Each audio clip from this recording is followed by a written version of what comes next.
ఓం మహాగణాధిపతయే నమః. ఓం గురుభ్యో నమః. ఓం శ్రీమాత్రే నమః. మనకి నూతన సంవత్సరం ఉగాది ఫలితాలు కనుక చూసుకున్నట్లయితే మనం ఉగాది అనగానే పంచాంగం తీసుకొని చూసుకుంటాం. పంచాంగంలో ఆదాయము, వ్యయము, రాజ్యపూజ్యం, అవమానం ఎలా ఉందని దాన్ని బట్టి ఈసారి ఇలా ఉందా అని తెలుసుకుంటాం. అయితే మనకు ఒకవేళ బాగా తక్కువగా ఉంది ఆదాయము అన్నప్పుడు అయ్యో ఎలాగని బాధపడతాం. కానీ ఎక్కడా కూడా అవి కేవలం బేసిక్ వరకే, మనం దాన్ని ఇంప్రూవ్ కూడా చేసుకోవచ్చు. ఈ సంవత్సరం ఎలా ఉండబోతుంది, అలాగే నవనాయక ఫలితాలు ఏమిటి, మీకు ఏ విషయాల్లో ఎటువంటి జాగ్రత్తలు తీసుకోవాలి అనేటువంటి అంశాలు చెప్తుంది నేనైనప్పటికీ చెప్పిస్తుంది ఈ సాక్షాత్ లలిత అమ్మవారిగా భావిస్తూ ఆ లలితాంబిక అమ్మవారి యొక్క అనుగ్రహం మీకు పరిపూర్ణంగా కలగాలని మనస్ఫూర్తిగా కోరుకుంటూ, ధనస్సు వారికి ఈ పరాభావనామ సంవత్సరంలో ఆదాయ వ్యయాలు, రాజ్యపూజ్య అవమానాలు ఎలా ఉన్నాయి, ఒకవేళ ఆదాయం తక్కువగా ఉండి వ్యయం ఎక్కువగా ఉన్నా సరే దాన్ని ఎలా మార్చుకోవచ్చు ఏమి చింతించకుండా, మరియు గ్రహస్థితిని బట్టి ఈ సంవత్సరం కలిగేటువంటి ఫలితాలు, ఆ యొక్క దుష్ఫలితాలు ఏదైనా ఉంటే దాన్ని ఎలా చక్కగా మార్చుకొని మనం ఆనందంగా ఉండొచ్చు, నవనాయకుల యొక్క ఫలితాలు ఇవన్నీ కూడా చెప్తుంది నేనైనప్పటికీ చెప్పిస్తుంది ఈ సాక్షాత్ లలిత అమ్మవారిగా భావిస్తూ ఆ యొక్క అమ్మవారి యొక్క అనుగ్రహం మీకు పరిపూర్ణంగా కలగాలని మనస్ఫూర్తిగా కోరుకుంటూ, ప్రధానంగా ఇక్కడ ధనస్సు వారికి ఆదాయ వ్యయాలు ఎలా ఉన్నాయి, 14 ఆదాయం, వ్యయం 11 అంటే మంచి హై రేంజ్లోనే ఉంది ఆదాయం. వ్యయం 11 ఉందంటే ఒక 3 మిగులుతుంది 11 పోతే. సో ఇక్కడ వ్యయం తగ్గాలంటే ఏం చేయాలి అంటే కాస్త స్కందుడు ఆలయానికి వెళ్ళి అక్కడ మీరు ఏదైనా అక్కడ ఉండేటువంటి సేవ ఏదైనా చేయడము, లేదా కందులు దానంగా ఇవ్వడం వల్ల కూడా మీకు తగ్గుతుంది వ్యయము. ఇక రాజ్యపూజ్య అవమానాలు కనుక చూసుకుంటే 5, 6 అంటే మనల్ని మెచ్చుకునే వాళ్ళ సంఖ్య 5 అంటే రఫ్గా చెప్తాడు అక్కడ. 5 అంటే 5గురే వస్తారని కాదు, అవమానించే వాళ్ళ సంఖ్య 6 అని కాదు. అక్కడ అవమానించే వాళ్ళ సంఖ్య మనకి తగ్గాలి అంటే దుర్గానామాన్ని ఎక్కువగా స్మరించండి. ఇది ఆదాయము, వ్యయము, రాజ్యపూజ్య అవమానాలు చక్కగా కలవడానికి. ఇక ఈ సంవత్సరం ముఖ్యంగా మొదటి 6 నెలల్లో కూడా అంటే మొదటి జూన్ వరకు కూడా శని గురువుల యొక్క ట్రాన్సిట్ రాశి మీద ఉంటుంది కాబట్టి డబుల్ ట్రాన్సిట్ అంటారు. అంటే కొన్ని ఎప్పటి నుంచో ఉన్న కొన్ని సంకల్పాలు నెరవేరుతాయి. అర్ధాష్టమ శని ఉంది కదా అని టెన్షన్ పడుకండి. ఎందుకంటే అర్ధాష్టమ శని అనేటువంటిది ఎటువంటి ఫలితాలు ఇస్తుంది అంటే, మీరు ఏదైతే ప్రాపర్టీ తీసుకుందాం అనుకుంటారో తొందరపడి ప్రాపర్టీస్ తీసుకోవడం, తొందరపడి ధనం కట్టడం వల్ల అవతల వాళ్ళు రిజిస్ట్రేషన్ చేయడానికి లేట్ చేయడము, లేదా కొన్నిసార్లు తొందరపడి ఏదో కోర్సుకి డబ్బులు కట్టేస్తాం. అటువంటి విషయాలలో కొంత జాగ్రత్త వహిస్తూ ఉండాలి, గుర్తుపెట్టుకోండి. అలాగే ధన సంబంధించినటువంటి విషయంలో మీకు మరింత గ్రోత్ రావాలంటే వెంకటేశ్వర స్వామిని, గణపతిని ఎక్కువ ఆరాధించండి. ధైర్యంగా కొన్ని నిర్ణయాలు తీసుకుంటారు, అందులో ఎటువంటి సందేహం లేదు. మరియు అదేవిధంగా కాస్త ఈ 4వ స్థానంలో శని ఉన్నందుకు ఇది నిందని ఇచ్చేటువంటి స్థానంగా చెప్తుంటారు. అంటే మనం ఏమీ చేయకపోయినా కొన్నిసార్లు నిందపడవలసి వస్తూ ఉంటుంది. అందుకని మీరు రెగ్యులర్గా ఆంజనేయ స్వామి ఆలయం కానీ, సుబ్రహ్మణ్య స్వామి ఆలయం కానీ, ముఖ్యంగా మీరు ఉపాసించవలసిన దేవత కూడా ఏంటంటే లక్ష్మీ నరసింహస్వామిని ఎంత ఉపాసిస్తే అంత బాగుంటుంది. కాకపోతే సప్తమంలో గురువు ఉన్నందుకు కొన్నిసార్లు మీరు ఇష్టపడిన వారితో వివాహం సంబంధించిన కుదరడము జరుగుతుంటుంది. కొన్నిసార్లు అవతల వాళ్ళు ఇదేమిటి ఇలా ప్రవర్తిస్తున్నారు, మనం కావాలని వెళ్తుంటే కూడా ఇలా ప్రవర్తిస్తున్నారు అనేటువంటివి కొన్ని పార్ట్నర్స్ విషయంలోని వివాహ సంబంధించిన విషయంలో మీరు చూస్తారు, గుర్తుపెట్టుకోండి. అలాగే విదేశాలకు వెళ్ళాలని ప్రయత్నం చేసేటువంటి వారికి జూన్ తర్వాత నుంచి అనుకూలంగా ఉంది చెప్పాలంటే. ఈ సంవత్సరం మొదటి 6 నెలలు కూడా కొంత వ్యాపార సంబంధించిన విషయంలో కొంత మంచి ఫలితాలు చూడడం జరుగుతూ ఉంటుంది. పుణ్యక్షేత్ర దర్శనాలు జరుగుతాయి కేతువు భాగ్యంలో ఉన్నందుకు. అందులో ముఖ్యంగా సూర్య ఆలయాలకి, గణపతి ఆలయాలకి కనుక మీరు ఎంత వెళ్ళినట్లయితే అంత బాగుంటుంది. ఇక ఉద్యోగ అవకాశాలు చక్కగా వస్తాయి. అందులో ముఖ్యంగా మార్కెటింగ్ రంగాల్లో ఉండేటువంటి వారికి కొత్త ఉద్యోగ అవకాశాలు రానున్నాయి. మరియు బ్యాంకింగ్, టీచింగ్, ట్రైనింగ్ లాంటి రంగాలు, కన్సల్టెన్సీ సెంటర్స్ పెట్టుకునేటువంటి వారికి చాలా అనుకూలంగా ఉంది చెప్పాలంటే. అలాగే ఇక్కడ మరొక విషయం ఏంటంటే కొన్ని పుణ్యక్షేత్రాలు వెళ్ళి అక్కడ ఏదైనా సేవ చేయడం లాంటివి కూడా జూన్ నుంచి చక్కటి అనుకూల వాతావరణం ఉంది.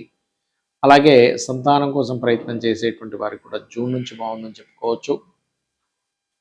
కాకపోతే ఇక్కడ ఏంటంటే తల్లిగారి ఆరోగ్య విషయంలో జాగ్రత్తగా ఉండాలి. ఏదైనా మిషనరీస్ కానీ, ప్రాపర్టీస్ కానీ, వాహనాలు కానీ కొనుగోలు చేసేటప్పుడు, అందులో ముఖ్యంగా సెకండ్ హ్యాండ్ వెహికల్స్ తీసుకునేటప్పుడు 4వ స్థానంలో శని ఉన్నాడు కాబట్టి ఆ యొక్క విషయాల పట్ల కాస్త జాగ్రత్తగా చూసి కొనుగోలు చేయండి దయచేసి. అర్ధాష్టమ శని యొక్క ప్రభావం ఉంది కాబట్టి.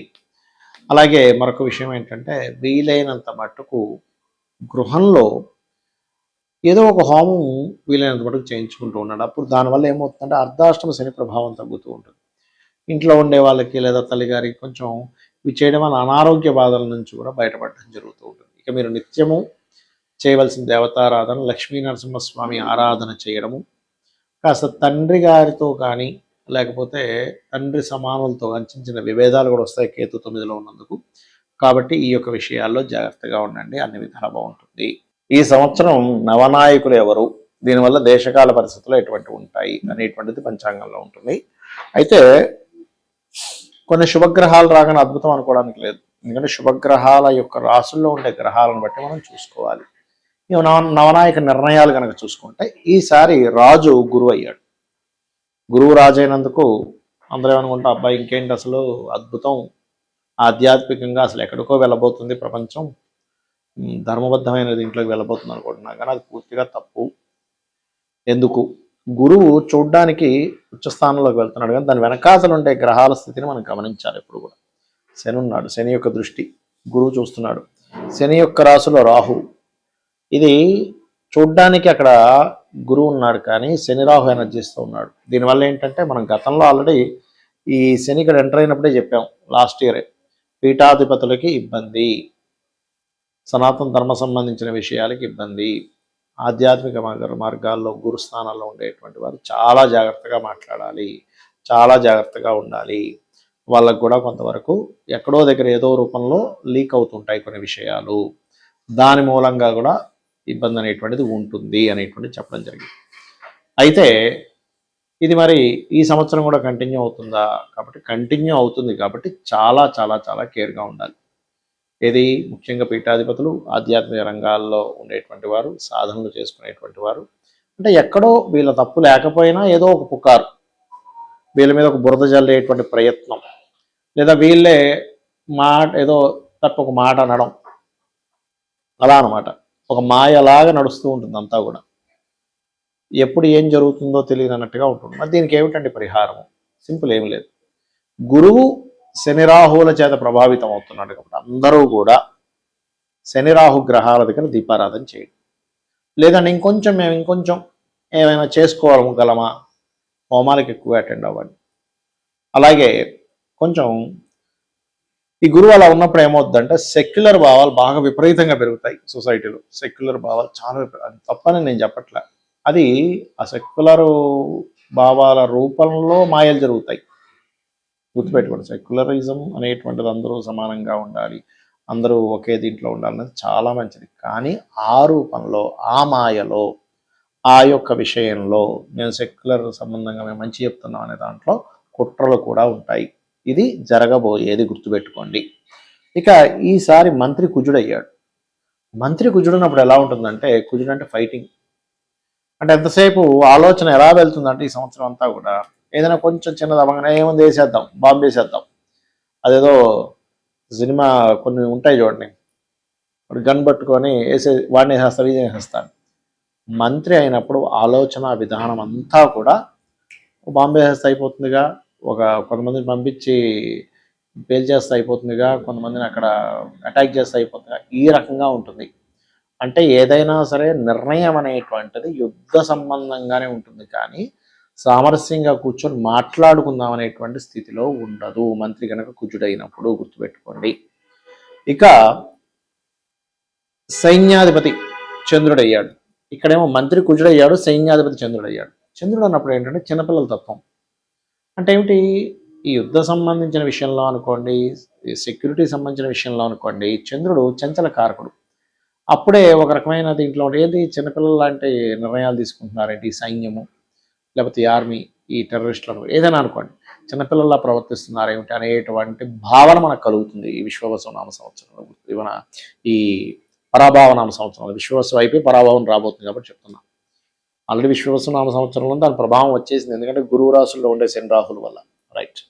ఇక సస్యాధిపతి అంటే కాప్స్, మనకి శని అయ్యాడు ఈసారి. ఏమిటండి మరి శని అయితే మరి పంటలు పండుతాయా పండవా అంటే వర్షాలు చక్కగా పడతాయని ఉంది.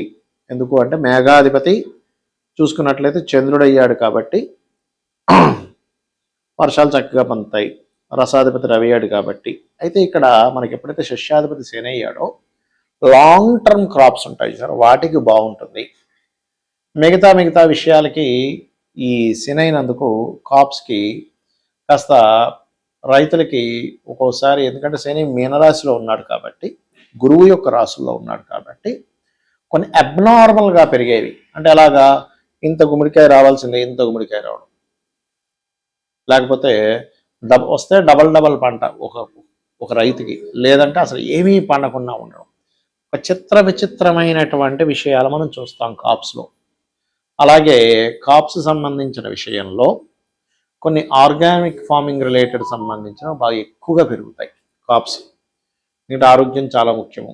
ఈ ఆర్గానిక్ ముసుగులో కూడా కొంతమంది ఆర్గానిక్ చేయకపోయినా ఆర్గానిక్ చేస్తున్నాము అనేటువంటి దీన్ని కాస్త తీసుకెళ్తూ ఉంటారు, గుర్తుపెట్టుకోండి.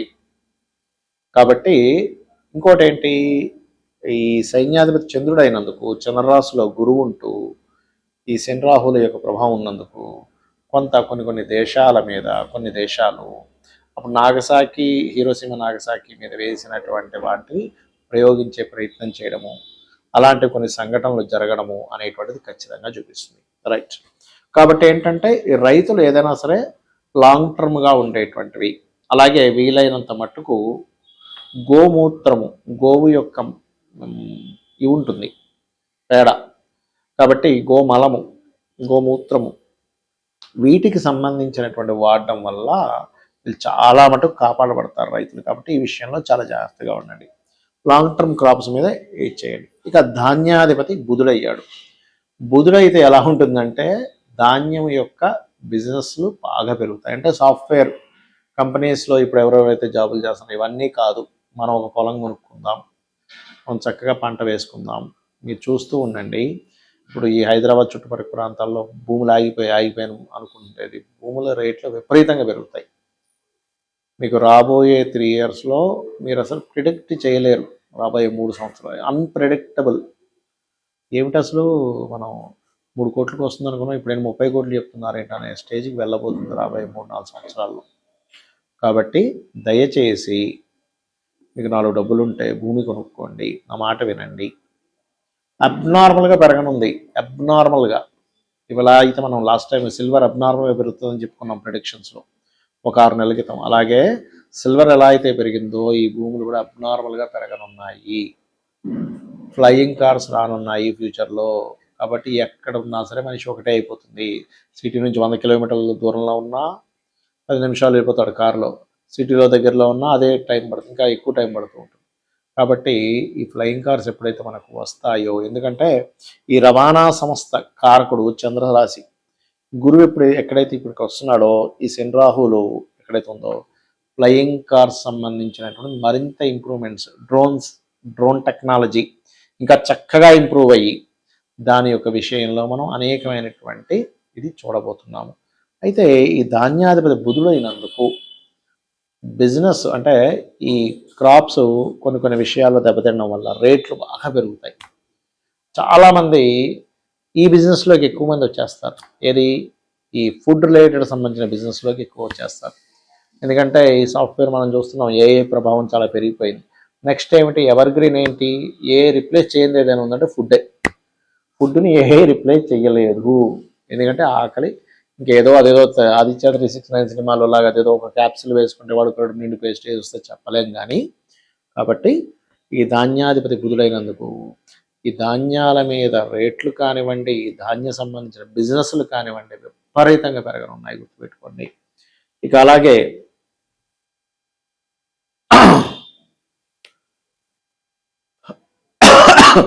అర్ఘ్యాధిపతి చంద్రుడు అయితే వర్షాలకు సంబంధించినటువంటిది. సో వర్షాల యొక్క స్థితిగతులు ఎలా ఉంటాయి, బాగానే పడతాయి. అందులో ప్రధానంగా మీకు ఈ వర్ష సంబంధించినటువంటివి కొంచెం లాంగ్ టర్మ్ వర్షాలు. అంటే ఏంటి, ఒక రోజులో ఆగిపోదు, రోజుల తరబడి వర్షాలు కురుస్తుంటాయి చూసారా, అటువంటి వర్షాలు మనం ఈ సంవత్సరం చూస్తాము. అంటే ఏమిటి, ఏదో ఒక రోజు 2 రోజులు పోవడం కదా, 1 వారం రోజులు ముసురు పట్టిందండి, 10 రోజులు ముసురు పట్టింది, 15 రోజులు ముసురు పట్టింది. అయ్యి బాబా ఏమిటిది, ఎందుకు ఇలాగ జరుగుతుంది, దీనికి రీజన్ ఏమిటి? అర్ఘ్యాధిపతి ఆ రోజు ఉన్నటువంటి గ్రహస్థితి ఏదైతే ఉందో అది మనం చూస్తాము, గుర్తుపెట్టుకోండి. ఈ విషయం బాగా గుర్తుపెట్టుకోండి. రోజుల తరబడి ఉంది ఏమిటండి ఇది, నాకు అర్థం కాదు, వర్షం అంటూ ఉంటాం. అలా రోజుల తరబడి వర్షం కురిసినటువంటి రోజులు మనం చూడబోతున్నాం. ఇక మేఘాధిపతి, మేఘాధిపతి కూడా చంద్రుడు అయ్యాడు. చంద్రుడు మేఘాధిపతి అయితే ఏమవుతుందంటే, బాగా ఎండ ఉందండి, సడన్గా మేఘాలు వచ్చేస్తాయి. సడన్గా ఇంత మేఘాలు ఉన్నాయి కదా, ఇంక పెద్ద వర్షం రాబోతున్నాం కదా, సడన్ మొత్తం మేఘాలను వెళ్ళిపోతాయి. అంటే చరకారకుడితో మేఘాధిపతి కనెక్ట్ అయ్యాడు. చరకారకుడితో కనెక్ట్ అయినప్పుడు ఏమైపోతుందంటే, ఇంకేంటి అసలు 4 రోజులు అసలు వార్తల్లో చెప్పేశారు, ఇంకెటు వెళ్ళడానికి వీల్లేదనగానే మొత్తం మేఘాలు వెళ్ళిపోతాయి. అసలు విపరీతమైన ఎండలు ఉన్నాయండి, ఏమిటంటే అర్థం కావట్లేదు, మేఘాలు వచ్చి వర్షం పడిపోతాయి. అలా ఉంటుంది మేఘాధిపతి చంద్రుడు అయినప్పుడు. ఇక అదేవిధంగా రసాధిపతి, రసాధిపతి రవి అయ్యాడు, గుర్తుపెట్టుకోండి. రసాధిపతి రవి అయినందుకు ముఖ్యంగా చాలా మంచి విషయాలు సొసైటీలో ఒక సిస్టమేటిక్ ఫామ్ అయ్యేటువంటి విషయాలు కూడా జరగనున్నాయి అనే విషయం గుర్తుపెట్టుకోండి. అలాగే నీరసాధిపతి గురువు అయ్యాడు. మళ్ళీ అంటే రాజు గురువు, నీరసాధిపతి గురువు. నీరసాధిపతి గురువు అయినప్పుడు ఏమవుతుందంటే, సర్వసాధారణంగా జనాలకి కన్ఫ్యూజన్ ఏర్పడుతుంది ఈ ఆధ్యాత్మిక రంగం విషయంలో. అంటే ఏంటి ఒక అయ్యగారేమో ఇలా అంటున్నారు, ఒక పీఠాధిపతి ఏమో అలా అంటున్నాడు, ఇంకో అతను ఇలా అంటున్నాడు, అసలు ఏమిటి రా బాబు ఇదంతా ఎందుకు తలకాయ నొప్పి, అంటే నేను ఎందుకు పాటించాను అనే ఫీలింగ్లోకి వెళ్ళిపోతుంటాడు జూపిటర్ అయినారు నీరసాధిపతి.